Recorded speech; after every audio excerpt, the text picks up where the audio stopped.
assumed that I could go anywhere in the country. Now, excuse me, I'm sorry. What is, my ignorance, what is SACS? SACS, Southern Association of Colleges and Schools. It's an Okay. accrediting body. And they accredit NOVA. They accredit NOVA. Okay. We were accredited in December, and I opened up the first 2 clusters in January and 2 clusters in February. I taught one cluster, and Lou Rubin taught the other one, curriculum and clinical supervision. Then we reversed it. Okay. So we bought a year, 6 months time before we had to really tool up. And during those 6 months, I got a director for the program in Don Mitchell, came out of Harvard. Jerry Schroep, that came out of University of Chicago, they came here full time, and they oversaw this program. Then for the community college, I had Chiliano. He brought Ross Morton, and they oversaw another program for community college people because they were going from junior colleges to community colleges. Okay. And we were helping them in their transfer. What is the difference between a junior college and in this sense that you're talking about? What is the difference between a junior college and a community college? They were going through a transformation. The community college has both academic associate degrees, 2 different levels, first 60 credits, Okay. and the content for skills. Right. And junior college was just content for skills. That's right. Okay. Oh, that's good. So we were making a transference. Okay. Now you probably can say, this is off the subject and I apologize, but you can probably say there aren't very many junior colleges anymore. No, now they're becoming 4-year institutions. Right. Okay. But in California, there are junior colleges because they already had the 3-tier system. Mm-hmm. They had the universities, they had the colleges, and they have junior colleges. Right. I've worked with some junior colleges in California. But how did you, I guess what I'm kind of curious about is how did you come up with this idea? That's, a lot of times as somebody, I'm interested in just the innovation of things. In 69, 68, see, I came from Berkeley here in 66. Mm-hmm. In 67, we took in our first PhD students, 17 students. But we were not fully accredited. In 1970, we were going to be fully accredited. In 69, I had a good friend, Medill Bear, who came out of Carmel, superintendent who came to Hartford, Connecticut. And that's where I created the school within a school with his principles. Okay. And that was in the summer. So I would go there for a month and a half, and I did that. And when I got the evaluation in January from Harvard, I said to myself, if you can do that in that short period of time, imagine if we had them for 3 years. Right. And they earned a doctorate, an EDD Right. in education. So I wrote a concept paper, and in 1970, when we went through accreditation, Gordon Sweet, who came out of the Southern Association, I gave him the concept paper, and I told him what I was going to do, and he read it. I said, so when you're accrediting NOVA, I'd like you to accredit that particular program, as well as the university. And he did that for me, with the understanding that he would come back every year for 5 years and look at that program. I said, fine. And that's how it started. And the beauty of that program was that these people were principals, and they were earning money. Right. And I needed cash. Ooh. Okay. So it gave me the cash I needed to pay my bills. How did, I want to get some point like to present, but how did Nova's, what's the history of Nova? I should have looked this up. It's the capstone. It was started as the capstone to the educational park, which is a public school park. What happened was higher education built FAU at a time when this was in being conceived. And they were not going to put another university right here. The next university was going to go down in Miami, FIU, not here. But this was going to be the capstone to this park, which was the purpose of the park was to invent, implement, evaluate, and disseminate new educational practices. That's why I left Berkeley to come here. I was a full professor, I was doing well, I wrote 12 books, I mean, I did all the right things, Right. but I didn't have a laboratory. All of a sudden, I had a laboratory. Can you please explain to me, I'm sorry, what the Capstone Park is? The capstone to the park, this park consists of 2 elementary schools, a middle school, a high school, Broward Community College at that time, and we were going to be the capstone to the park. Okay. Offering The a graduate 4-year degrees. university, including master's and doctoral degrees. Wow, so you were going to have the whole gamut. Now we have it from birth Right. through retirement, this park, IRP. right now. Interesting. And that gave me a laboratory.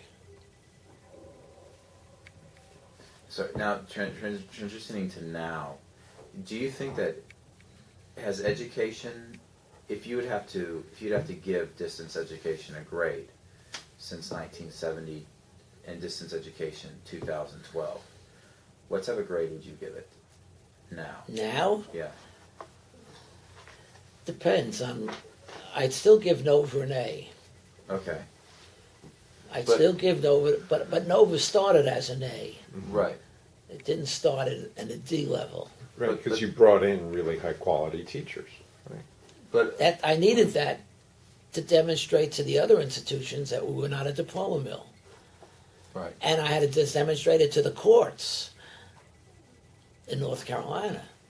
But okay, that taken. But now, what is the state of this distant education for you? I'd say as an overall As an field, industry, yeah.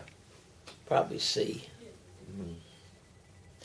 Right now, you got Kaplan, that's a for-profit company that just does this as education. You have Kaiser College, which serves a purpose. Don't get me wrong, but it's okay. They're training nurses, they're getting the Yeah. technicians out there. Vocational, mostly vocational areas. I don't know. There are a couple of others that. Everest Allied Health, I know around the Yeah, area. I mean there are a couple of things, but they didn't take it. They didn't start and have to go through the struggle that this institution went through. Once I took North Carolina into court and won, no other state ever Tried to do it. threatened to not let me cease. If I got my 25 students, I was able to come into a state and file as a foreign corporation. Because Okay. in this country, each state controls its education. Right. Yes, sir. Huh. So the hero there was Gordon Sweet because he allowed innovation. I That's mean, it could have correct. been stopped right That there. is correct. Yeah. But he also came, Every year. and he brought in people all the time. I even took him to Sinde in Colombia. When you created the international program. Exactly. Yeah. He really, he was a good guy, but he really went down and looked. He spent a week with me in Colombia. He held you to a standard, but he kept the openness. Well, because he himself was an open guy. He was a music and art teacher That helps. at one time. Interesting. That helps. That's the innovation that Jeff is really interested in. How did this happen? It had to be because you saw the possibility, but you also were able to engage this. There was this opening within the establishment. It took me $100,000 in legal fees to have a cluster that would return $10,000 to the overhead of the university. All the rest I used to pay the guys that were doing teaching and traveling. Remember, I had to pay expenses. I used to tell them, if you have a drink at night at home, I expect you to have a drink with me. But if you're not buying a $60 bottle of wine at home, don't spend $60 for me.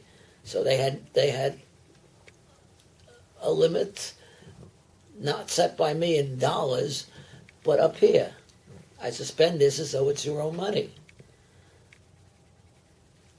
And periodically I would pick somebody up. I'd say to them, hey, do you buy a $60 bottle of wine when you're home? No.